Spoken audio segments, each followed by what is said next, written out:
Assalamualaikum, my name is SymphonyLifeBerhad5O and I'm from 5O. Today I'll be presenting about financial statement analysis. Firstly, the introduction. Financial analysis is to measure the past, the current, and the predicted future financial results of an organization. Furthermore, ratio analysis is used to measure different facets of the operation and financial performance of the business. The background of the company chosen, which is SymphonyLifeBerhad, was founded on 15 July 1964. The company is involved in land development, property investment, building inquiry operations, and other business.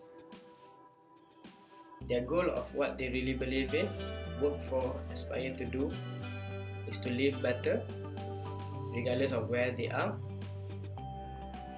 Moreover, the current ratio is 2.78 times. The current industry average is 3.43 times. The possible cause is the liquidity of corporation is limited. This may be for many reasons.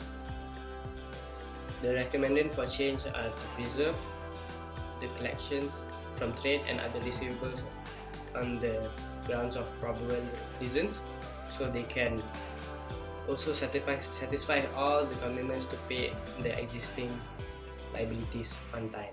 Assalamualaikum warahmatullahi wabarakatuh. My name is Muhammad Iskanam Zulkarnain from AC11050. So today I will talk about leverage ratio and profitability ratio. So for the first one is the debt ratio.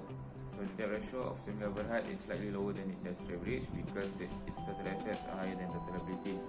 And as a way to improve the debt ratio, the company can decrease the debt proportion and lower the ratio in order to minimize the debt ratio. Moving to the next one is the debt to equity ratio. The debt to equity ratio of SymphonyLifeBerhad is a little bit inappropriate to investors because the debt to equity ratio of SymphonyLifeBerhad is higher than industry average. However, the debt to equity ratio is higher than most firms in their sectors, possibly because their borrowings in 2019 are higher.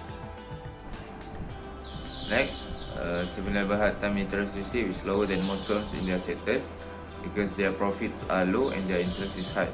So SymphonyLifeBerhad must earn more earnings and lower its interest costs to improve their times interest received.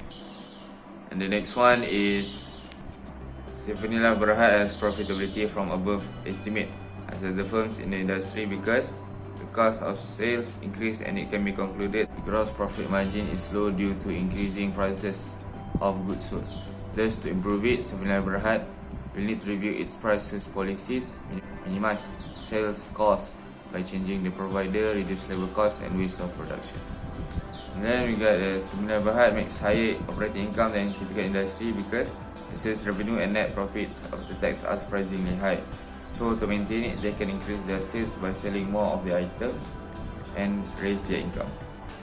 After that, we have the asset return ratio. So the asset return ratio of SymphonyLifeBerhad is lower than the industry average because the company does not make adequate profits from the use of its asset.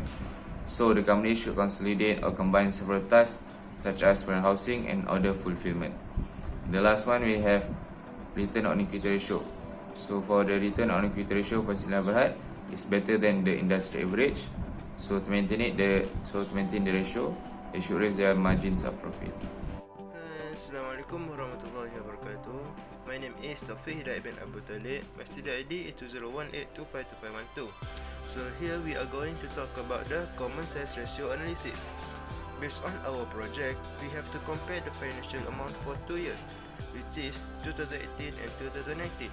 Formula that had been used to calculate the percentage of comparison is amount difference divided with the amount base year and times with 100.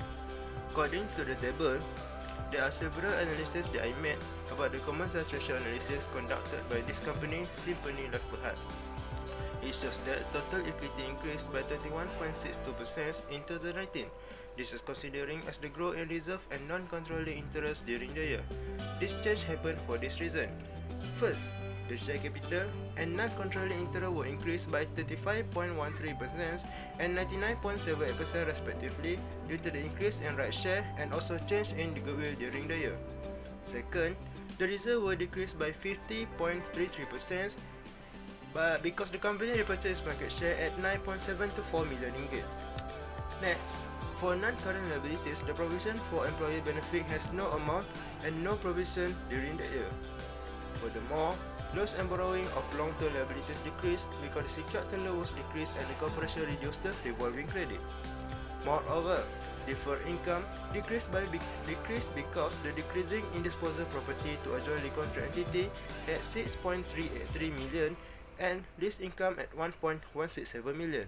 Okay, next. For the current liabilities, the payable and accrual decreased by 18.74% due to the current standard trade terms for the company granted from 30 days to 90 days. To add that, loan and borrowing for short-term liabilities increased because the secured term loan, secured revolving credit, secured bank overdraft increased.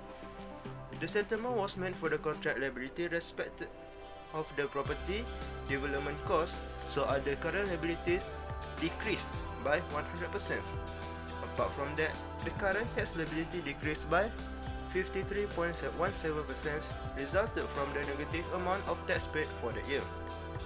Consequently, the total liabilities decreased by 4.74% in 2019.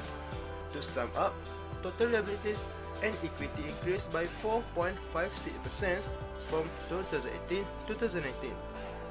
Thus, SymphonyLifeBerhad indicates positive results as the liabilities declined from the previous year, that is that the firm handled its debt well. Hi, Assalamualaikum. My name is Muhammad Amirul Syafiq bin Amin Syahrul and I'm from SymphonyLifeBerhad5O. Before I conclude the analysis that's been done by my group and I in this semester project, I would like to show my gratitude to our lecturer, Sir Muhammad Sofi, for his help in guiding all of us in completing this assignment. So for the conclusion, the main objective of financial ratio is to identify a firm's strengths and weaknesses. The ratio complete above is important for the company to improve their performance by capitalizing their strengths and rectifying their weaknesses. To conclude, the overall performance is satisfying, but for the group of SymphonyLifeBerhad, they should focus more on how to manage inventory and usage of assets in their own company and achieve the desirable target of equity. The group also is advised to improve if it's not good and to maintain the performance of the remaining ratio by achieving the target in financial ratio. So that's all from us. Thank you for your time. Have a good day.